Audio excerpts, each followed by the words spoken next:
Members of the public voiced their opinions to Binghamton City Council last night about the proposed Good Cause Eviction law at a town hall meeting.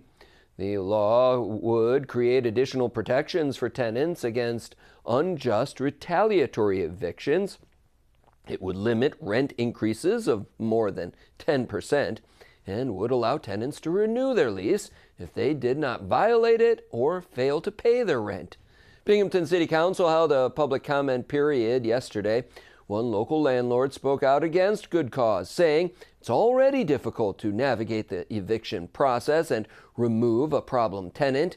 He says sometimes the only way he can remove a tenant is by giving a notice and terminating the lease, but he's worried landlords won't be able to do that anymore. I have tenants that have been terrible nuisance tenants that I can't get rid of, right? And their recourse, the neighbors that are being disturbed, call the police. And the police tell them, call the landlord. What am I supposed to do? Call the landlord and have the landlord evict them, and we cannot evict them.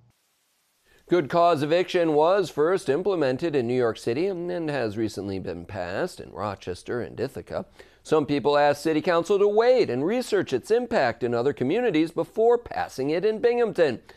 Meanwhile, Elaine is a supporter of Good Cause and says the law is a no-brainer. She says if a tenant is not violating their lease, they deserve to stay there.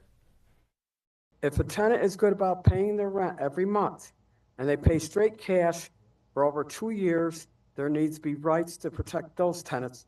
If they don't create a problem with the law, if they're not vandalizing the place or setting fire to it, they're not causing trouble, they should honor that by treating them with dignity and respect at least.